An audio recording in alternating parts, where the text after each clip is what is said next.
It's my great pleasure to invite on the stage Richard Belfield, who is an acclaimed filmmaker, director, producer, and writer with an extraordinary international career spanning documentary, television, and cinema.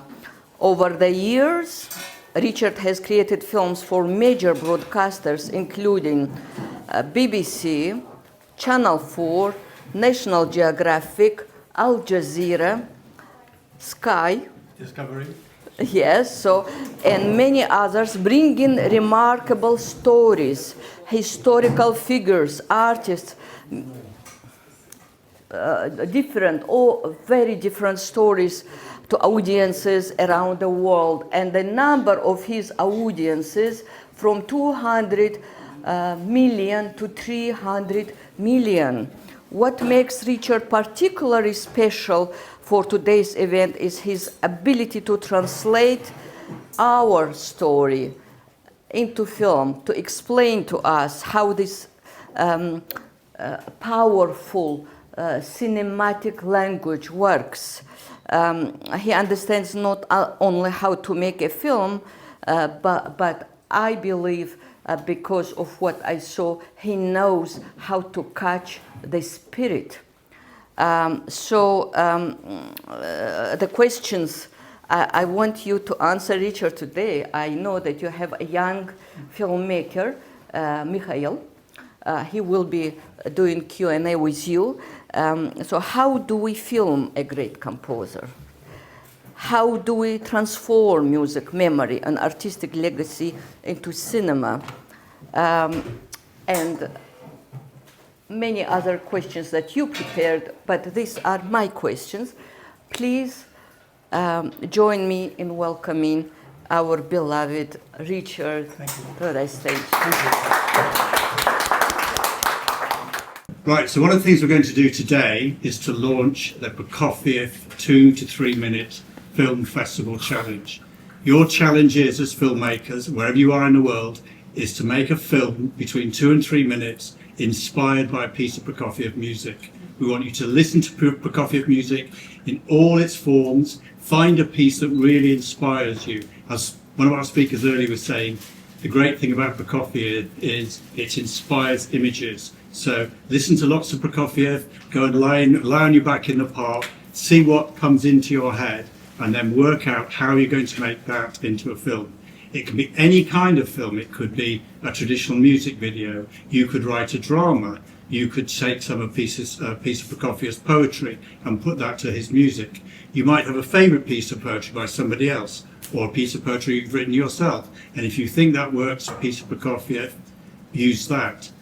Watch Alexander Nevsky and Ivan the Terrible. Just see how he did it himself. Learn those lessons, and then make us a 2 to 3 minute film. The bar is very low. All we want you to do is imagine that Sergei Prokofiev watches this film and thinks, wow, I never thought my music could mean that to somebody. So what we want, so the bar is completely open. We would say we're quite happy for you to use some AI to create images. If it's something special you want to create, but you cannot use AI to create the entire film. There may be some wonderful imagery that is inspired in your head, which involves clouds and people, whatever.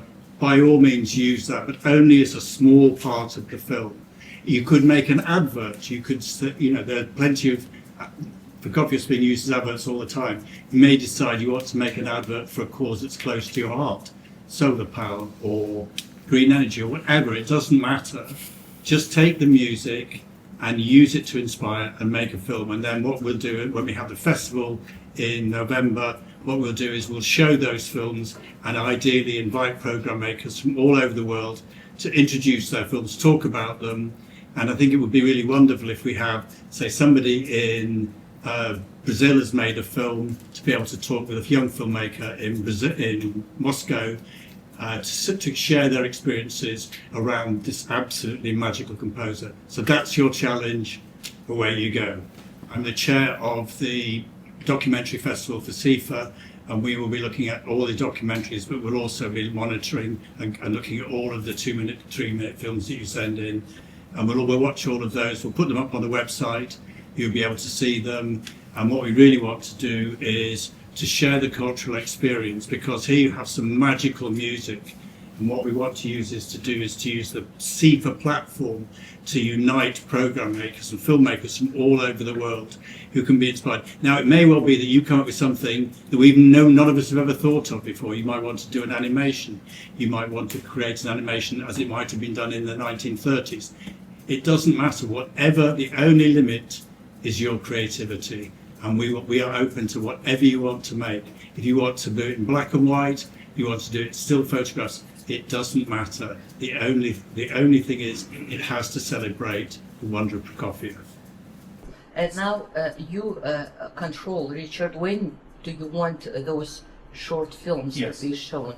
Yeah. Now it's yours. Yes. I think what might be quite interesting is just to understand that Prokofiev in all our lives. Most of us will have seen The Apprentice on television. You know, a very irritable gnome trying to give jobs to people who you wouldn't employ to do anything. Anyway, can we just show the titles for The Apprentice? Could you show the Apprentice titles, please? When it comes to bullshit, I've got natural immunity. Lord Sugar is on the hunt for a brand new business partner, You don't get furloughed, you get fired. fighting it out for his funding 16 ambitious entrepreneurs. It's a deal worth fighting for. Have we got it all in? Just from the angle. Okay, you guys, there's some shit going down in here. Let's go. 16 candidates, You're very sharp. 12 tough tasks, You don't know what you're bloody doing. This product is garbage. one life-changing opportunity. You're fired. You're fired. You messed it up. You're fired.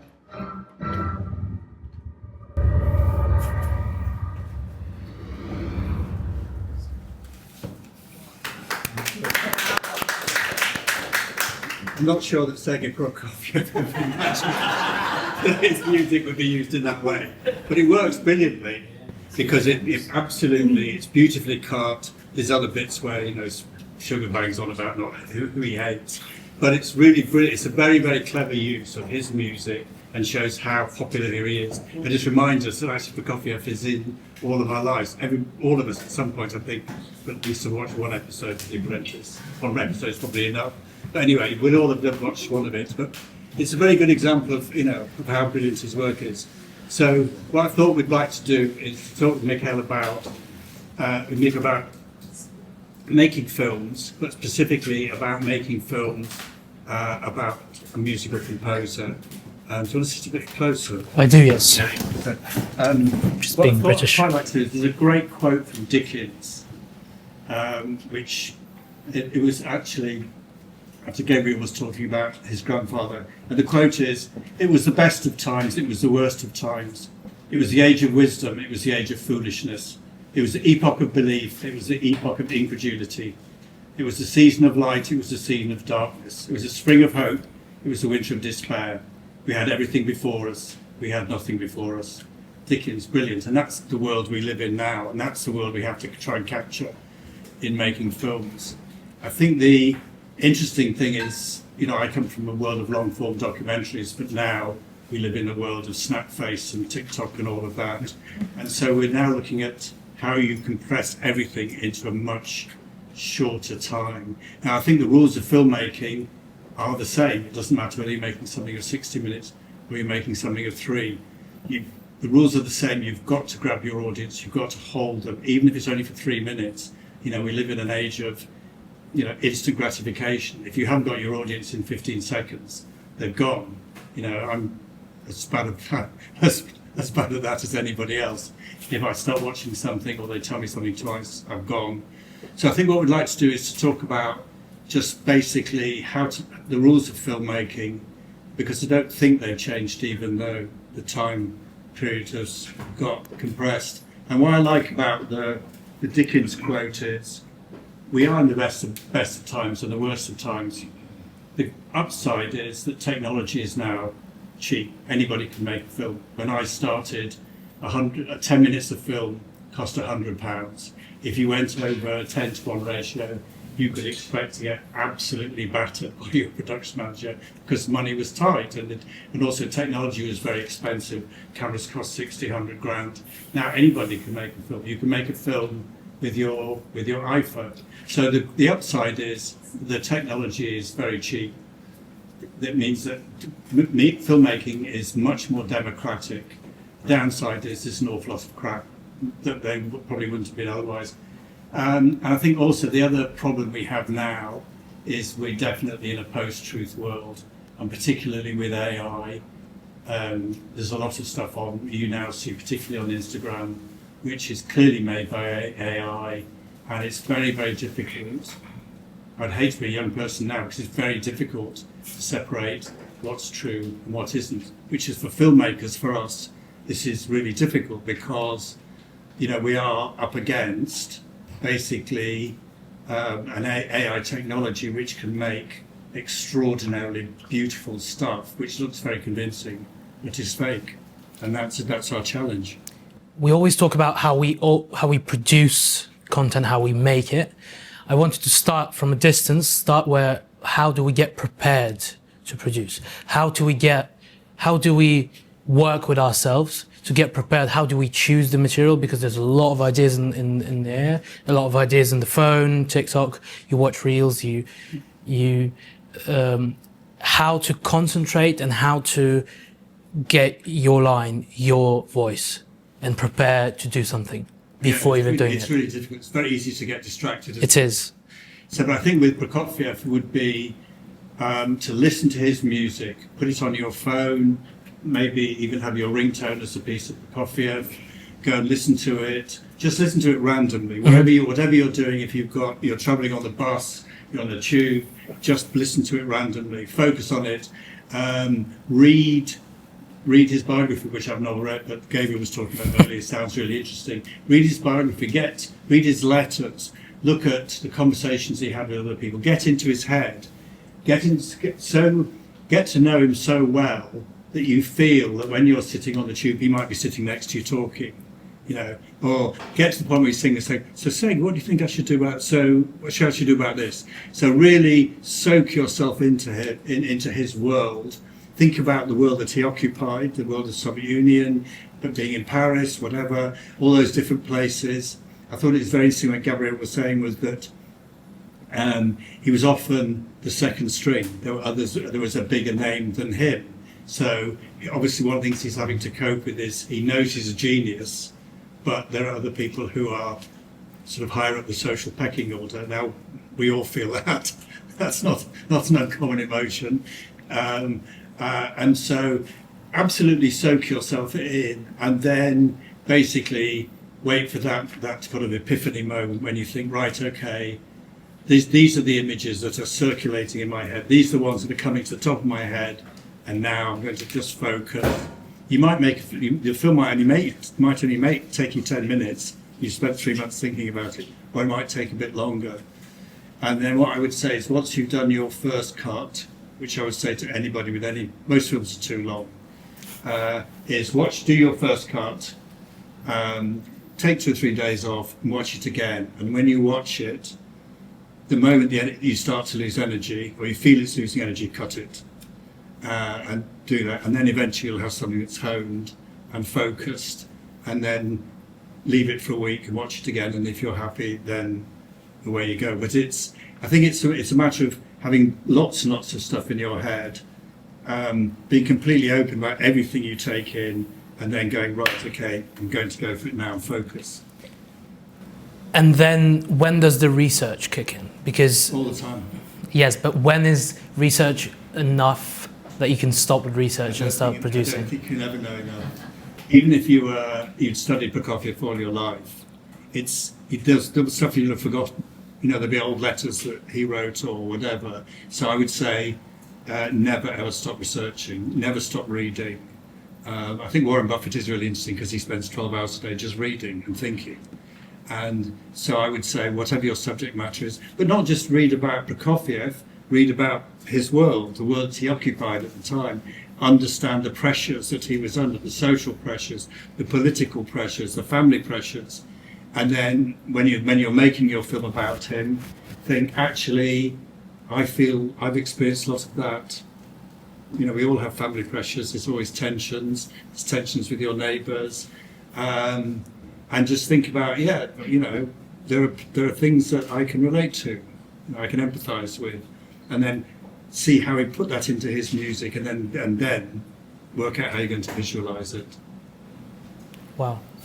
Yeah. Going further on to the production phase, doing just a short movie with music in it and doing a short movie based on the music is two different things, obviously, because in the first it's just an instrument, in the second is a subject.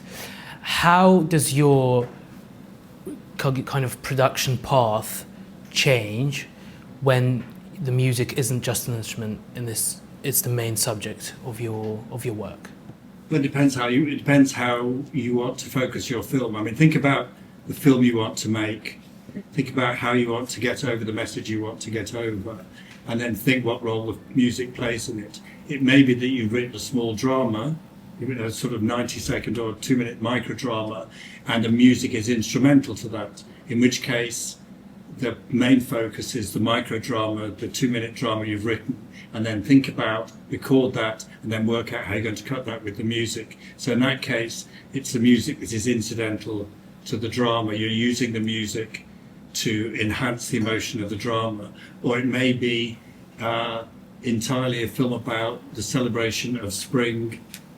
You know, there's a great quote I saw from David Hockney recently. Someone asked him about the state of the world, and he said, "Oh, I don't really care because I know spring's going to come soon, and then, you know, the flowers will come out." Now, if that's your focus, and it's a piece of music which actually, it's the music which is the lead, then make that the lead, and then make the images fit. And if you can't find them, go and fill them yourself, or think about, you know, you might want to think about, you know, it's about the sun, you might want to think about a sunrise. You might want to actually make a film entirely of sunrises, in which case start getting up at 4 o'clock in the morning, go to interesting places and make sunrises, if that's what you want to do. But then it's a question of how you balance the music. But ultimately, particularly for us, the music has to be the foremost. So even in the drama, you'd watch the drama, but it would be the music which would be, without the music, it would just, the drama wouldn't have that effect. But that's Hollywood, isn't it? And that's great film drama. How does the preparation process go? We've discussed, you and I earlier, that when we're doing documentaries, we've got our phones or cameras with us, and we can shoot a lot more than we need. How does this process look? Because I find myself, and I talk to my cinematographer friends, people shoot 45 hours of footage, and then they have to edit it to, I don't know, 35 minutes. How does this, in your experience and talking about doing something on music, about music, how does this process of preparation, of storyboarding, how does it look to be exactly what you want in the end, and not just to have an ocean of footage that you choose from? Because when I first started, because we basically had to shoot at 10-to-1 ratio, which is still an extremely good discipline, even if you're shooting, it's costing you nothing. Still think about maybe 10 or 12-to-1 as your shooting ratio. Do all your research beforehand. Don't do your research on camera, because that's just wasting time. And also the problem is if you've got 45 hours and you go to the edit, it's 2 weeks before you're going to even start work, just actually watching it all. So what I would say is also, when you're filming, editing camera, think about the sequence of shots you want, shoot those, either shooting yourself or directing them, say, this is the sequence I want, shoot those shots, and then move on. I saw this really interesting, Steve McQueen, there was a very interesting interview with him about making 12 Years a Slave, and they're interviewing his camera operator, who's his director of photography, and they said, how long did it take to shoot? And he went 33 days. This was a BAFTA audience with sort of gasps of horror. And they said, well, how does he do that? And he said, well, we shoot a scene, it was a 2-shot, and Steve watched it back and said, that's fine, we'll go and do the next one. They said, do you not want to do cutaways? He goes, no, I've done the scene. Why do I need to shoot cutaways? I'm never going to use them. So I think more discipline. If you don't think you're going to use it, just don't waste your time, because you're then going to be, you're wasting huge amounts of time in the edit. And particularly, when I think about, we used to make diverse reports. We used to do a program every 6 weeks, half an hour, and it was linear editing. So you have to go all the way through to, and so you had 3 weeks to prep, 3 weeks shoot, 3 days shoot, 3 days shoot, 3 days edit, and then you had to have a program made every 5.5 weeks. And so on that, once you've got that discipline and you get used to it, you don't waste your time. You don't, I mean, when you see directors who've taken 100 cuts, 100 takes, I mean, they should just be fired because they don't know what they're doing.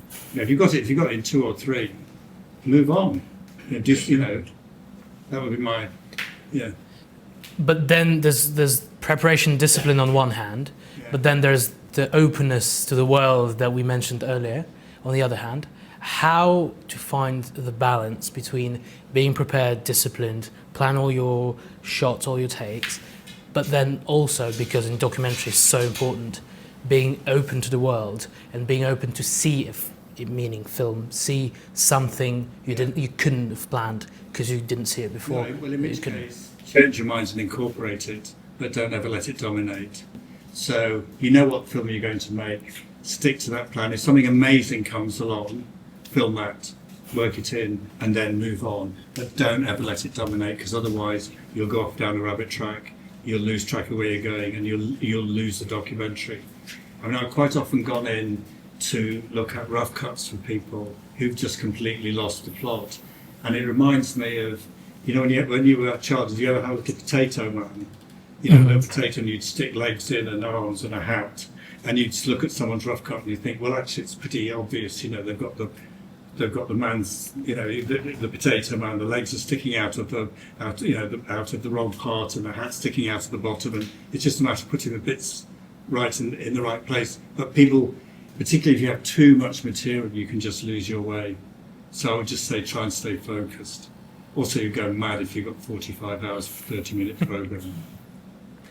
It's a good question, how to stay focused, and we're coming back to what we started from, how to stay focused in a world where hooks and cliffhangers should happen in 3 seconds, not in 3 minutes anymore. Yes, and it is difficult.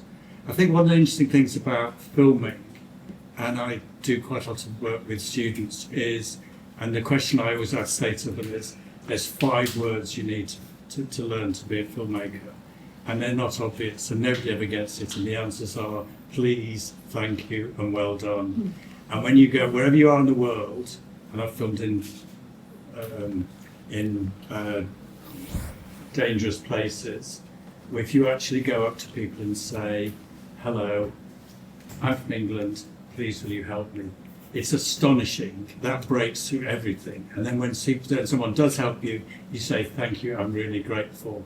And actually, you can be in places where you've got 18-year-old kids with guns in their hands, and they're all it's very tense. Please and thank you always calm things down. So the one thing I say, and I do work with students, is say to them, wherever you go, remember your basic manners. Just say please, thank you, and say thank you. It gets you further than anything ever, and it actually keeps you safe. I was filming about 4 years ago in a very, very black area of Miami, just me and an American cameraman, this white, he was absolutely terrified. Well, I was brought up in Africa, so it's no problem for me. And I was just going up to these black guys and saying, please, can you help me? And they were going, yes. They were so shocked that one man would say, please. They were going, yeah, what do you want, buddy? And I went up to one guy and cracked some jokes with him. And the next thing, we're walking down the street. He's 350 pounds. He's got his arm around my shoulder, and we're walking into places, and he's going, help my buddy. I go, we've only met 30 seconds before. But it's the, and also the other thing I would say is that the big currency in all of the world is humour, is jokes. It's not cash or it's backhanders. It's actually, it's embracing someone's culture. So they will crack jokes which often would be tricky, whatever, but you're in their country, be their guest, enjoy their humour and enjoy that sort of relationship. And once you can do that, then you can get a long way. And I think the other big rule is don't be judgmental. we live in a really judgmental world. Everybody's constantly virtue signalling. In all the years that I've been doing this, I never judge, and I've spent time with Nazi war criminals and torturers and assassins and paedophiles and the really unpleasant people, but I never ever judge. I leave my judgment at the door. I spent an afternoon, 3 hours with a Nazi war criminal who killed probably 30,000 people. And I was talking about it with my son. He said, "Oh God, you should have hit him." But no, I wanted to, it was more important to understand, just to sit and get him to explain how he could have done what he did. So I would say to particularly young filmmakers is don't be judgmental. You know, leave your judgment at the door. Just actually just embrace the world, and just, you know, our job is to reflect and understand the world. Our job is not to pass judgment on it. And anyway, who are we to judge? That's what I think that's a very important lesson. And so it's got me through everything, really. Well, there's nothing I can say after that to just level your experience. I would like to, because I've got a lot more questions and I think you've got a lot more to say, but I'd like you to switch a little bit to the audience, because if people have questions, I think we would like to hear them, please. Do you have any breaking point when you felt like this project cannot work? Do I have a Breaking point? No. No? No. No, I don't think so, because there's a Roman, I think he's called Terence, who wrote this very sentence about I'm a person and regard nothing human as alien to me. And so my view is, as a filmmaker, you should just be open about whatever you see, whatever world you're in. It might horrify So you you. work it your way? Yeah, but just, you know, our job is to reflect and understand it, not to pass judgment on it. So I was thinking I made a film years ago about rent boys in Birmingham, which is a pretty squalid world. So earlier you said 5 things it would be your keys to this world. You said, please, thank you, well done. But Yeah. what is the other 2? No, please, thank you, well done. Okay.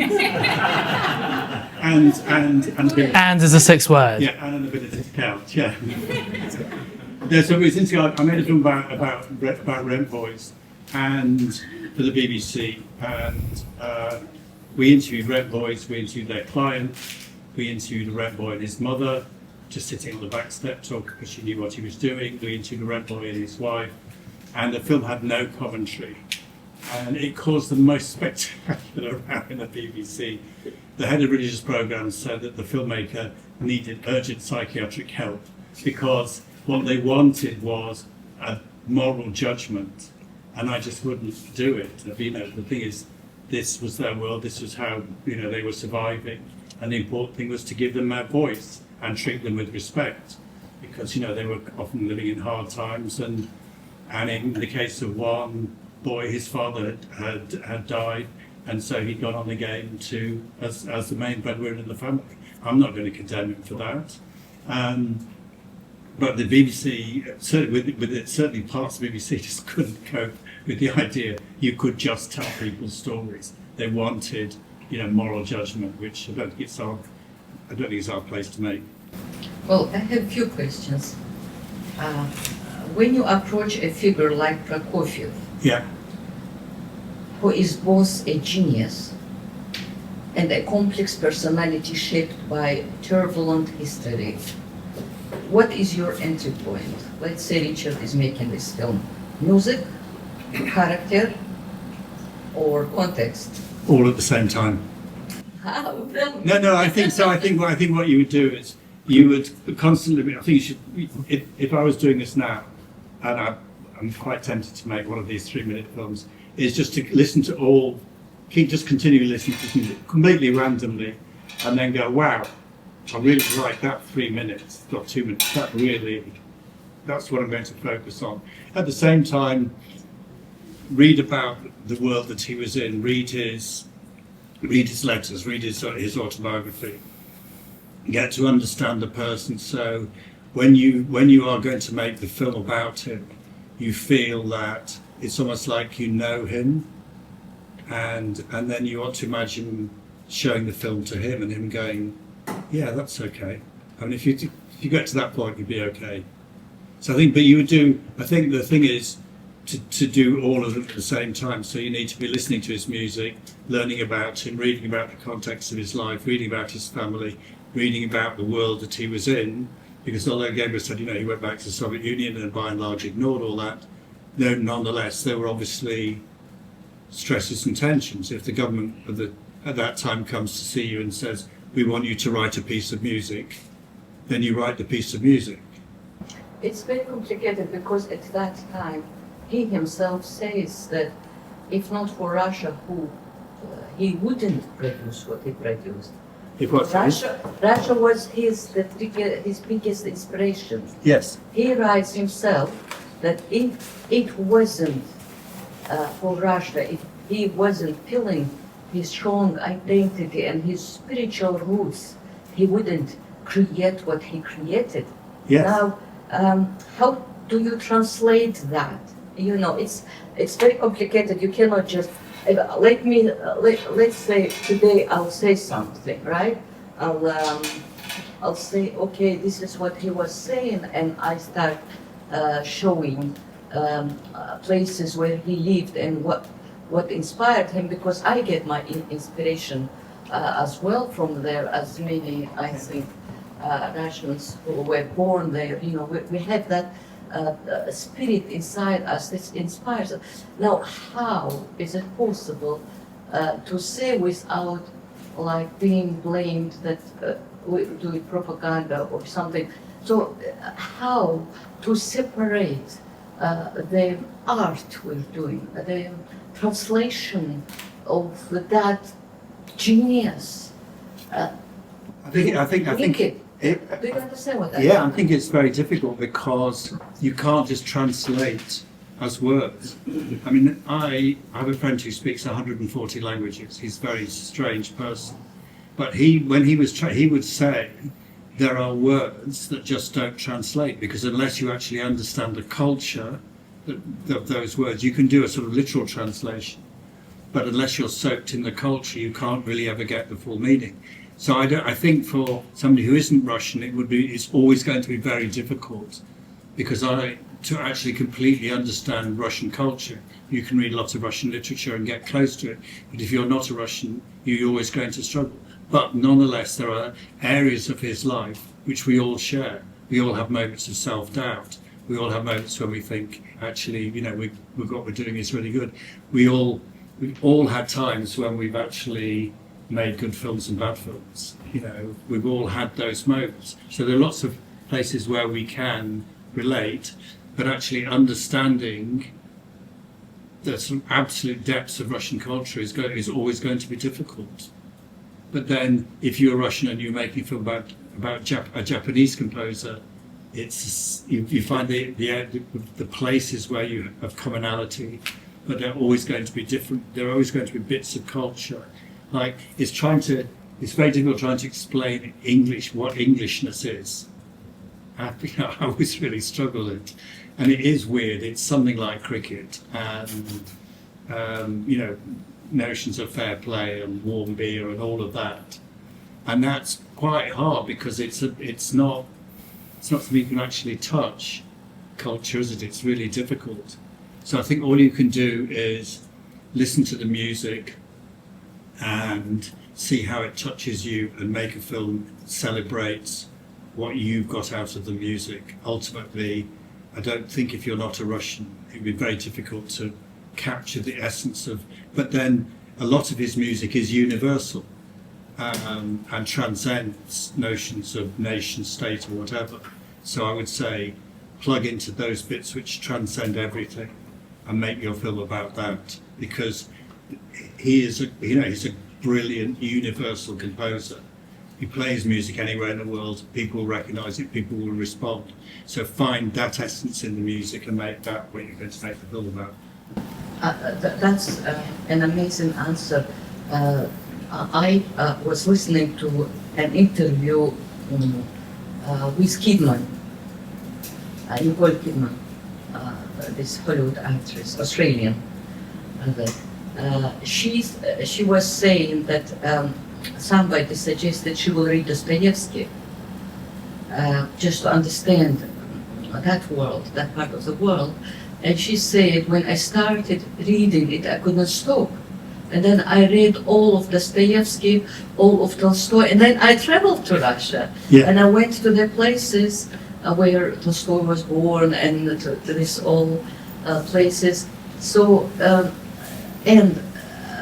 by saying that, I want also to say that Leo Tolstoy once said, we're not politicians, we're above politics. He was saying about writers. Yeah. So we sort of, we don't do propaganda, we work with people's souls. So to make human beings better. Yes. You know, so this is what I call Ruskaya dusha, Russian soul, the spirit, what in my belief was expressed by Prokofiev. And actually I could hear that Gabriel was expressing that as well, knowingly or unknowingly. That was beautiful. Yes, I mean, to be in the spirit, to translate the spirit. I think always a good way of understanding any culture is to look at their jokes. Actually, because I think once you get into the humour and the jokes of a country, that takes you close to the culture. And one of the things Gary was saying was that, you know, that Prokofiev really liked his jokes and he liked his humour. So I think one of the things I would do is actually, you know, look at his 20 best jokes, what made him laugh most, because that will take you closer to the essence of the man. Because what's interesting is his music is very playful. Yeah. It's very puckish, as we would say in England. It's very playful, and you can see that when he's writing, you can see there's times when he's writing, composing, he's laughing at the same time. You know, some joke has just triggered this very light mood, and you can see that in the music. So I think that's, you know, but see him as a broad human being in all his aspects. Not just his jokes, but his extraordinary ability to transcend everything, so that he could speak to people in a universal way. And that's the area which I think as filmmakers we should focus in on. Yes. We have to find that line to show that he is actually a figure of the world. Yes. These very Russian ethno-spiritual roots. But he, with the places he lived, he traveled, he was in exile, he returned home, etc. But he was still creating that Russian soul, Russian music. I think it was something in Blade Runner. One of the ringtones is a Prokofiev in the new Blade Runner. Well, I mean, you just know that if he had seen Blade Runner and the phone had rung and it's his, you know he's going to have a good laugh because he's that sort of person. So I think what's interesting is that I think his music is very, very playful in times, and you can see that he's probably had a really good joke, or he's been out with friends and he's had a good time, and he's in that sort of mood, and you know all. But I think actually looking at composers is really difficult, trying to match what's going on in their world with what they compose. And I remember Elgar had spent all day teaching 14-year-old girls to play the piano. It's 5 o'clock, he's bored rigid, his back hurts, his hands hurt, his legs hurt, and he sits down and he writes Pomp and Circumstance, you know, one of the great anthems of all time. And he suddenly just bang, it comes out, grabs his wife and says, wow, here's a tune for the ages. Now you can't compute with what was going on in his life with the piece of music that came out. So I don't think there's necessarily a linear connection, but obviously all that had been circulating in his head for days, and then suddenly, bang, it's there. And I suspect it probably was the case with Prokofiev, that he might have had days when nothing's come out, it's very fallow, he just wanders round, he's thinking, oh God, I'll never compose anything good ever again. And then suddenly he'll sit down at the piano and it'll be there because it's been going on in his head. I've got a question about bringing us back to the production and reproduction of Prokofiev. about young talents and their doubts that we also mentioned today. When you do something, when you create something new, it's always a challenge, but it's only about you and your idea. When you create something based on something that's understood to be legendary, like Prokofiev, it's a lot harder because, especially what you mentioned earlier about cultural code and that in Russia people know how Prokofiev sounds. When you create something based on something legendary, I think and I feel that you face self-doubts because you understand the level of art and the level of genius that's been created, and you kind of, inside of you, you feel that you have to, yeah, you can't, or you're not ready yet to match it, and you have to live up to that level. Well, except that, I think one of the things that Gabriel said that was very interesting was that Prokofiev was always moving forward. So if you are a young jazz musician and you listen to a piece of Prokofiev, and that inspires you to write a piece of jazz music, which is in its core Prokofiev, but has taken it to a new level. Mm-hmm. I think that's the sort of thing that Prokofiev would probably go, yeah, I really like that, because the great thing about him is he's constantly refreshing himself, he's constantly challenging himself. So if a jazz musician comes along and says, or says, right, okay, here's this piece of Prokofiev, what I'm going to do is I'm going to redo it, but I'm going to do it as blues, or I'm going to do it as whatever. If it works, then I think Prokofiev would go, yeah, I like that, actually, that hadn't occurred to me, but that's taking my music. You know, he's constantly always looking to move forward, isn't he? And some of it will work and some of it won't. But I think, but by all means, just go for it and try it. I mean, but remember, you're standing on the shoulders of a giant, so yes. you start in a good place. That's true about musicians, but about filmmakers, it's a totally different world. Well, or is it not? Well, in which case, watch Alexander Nevsky and watch Ivan the Terrible, and look at how they did it, and watch it once, watch it twice, watch it 3 times. Each time you learn new lessons from it, and then think, well, actually, how can I do what they did? How can I change that differently? You know, we have new technologies now, the new ways of doing things. Think about if Nevsky was around today, how would he do differently? Because with all the new technologies that are available, and put yourself in that space, give yourself that challenge, and even if you can't do it first time, keep going back and saying, actually, I will have another go. Any questions from yes, please? Is there any thread in the news that is attracting your attention with a view to capturing in the film? No, I've stopped watching. Not at the moment. I just don't. The problem is, I find it hard to believe any of it because there's so much AI, fake stuff. I just think. And when I saw the David Hockney quote about I don't watch the news anymore because it's going to be spring in a week's time, I just thought, yeah, that's fine. I'll focus on spring. It's really difficult, and it seems to me the world is in a very dark and bleak place at the moment. I mean, it will come back because it always does. It's very cyclical. But I think there's other things to think about rather than the news. And also, having been a journalist most of my life, I don't believe most of it. I've seen too much news manufactured. What about in the past? Oh yeah, it was very badly manufactured in the past. And you know, I've worked for newspapers and I've seen it happen in front of me. We're marking the anniversary of the Spanish Civil War, for instance. Yes. And there's a lot of material on that. So would that prompt you? Yes, actually, I went to the very last gathering of the International Brigade in Catalonia with Jack Jones. Remember Jack Jones, yep. The General Secretary, yep. And Rodney Bickerstaff. They're both trade unionists. And we went back to Catalonia. Everywhere we went, everybody greeted Jack Jones as a great hero.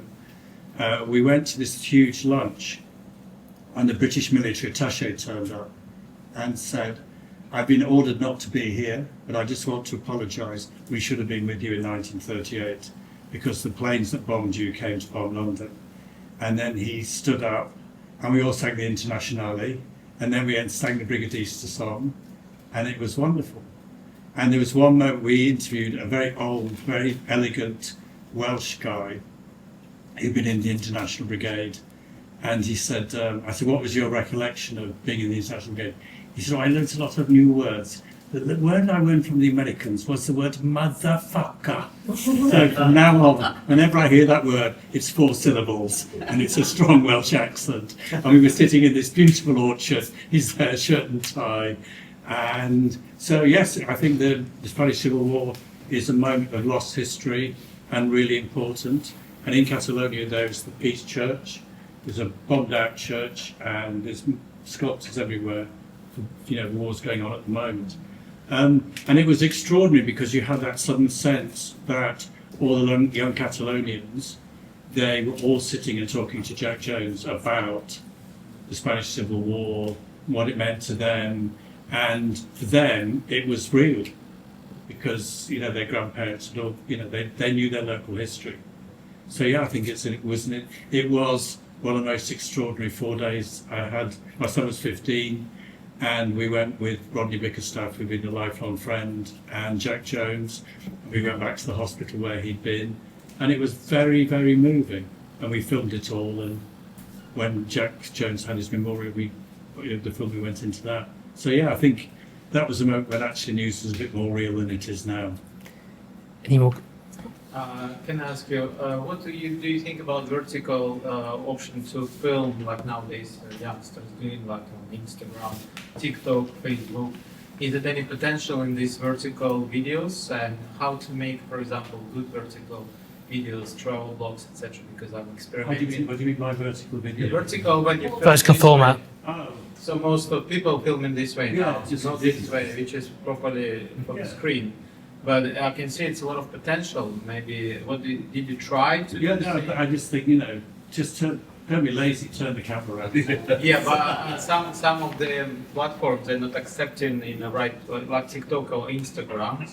They're actually in vertical. Well, if it was me, then what I would do is, do you remember 24? They used to put 3 boxes. So if I was given that footage, I would have 3 boxes on the screen because it's ridiculous. You're using a third of the screen, 2/3 is black. Just learn to listen. So no potential in this, yeah. Not for me, no. Just don't be lazy. Just turn it. Grow up. Put on your big boy trousers and do it properly.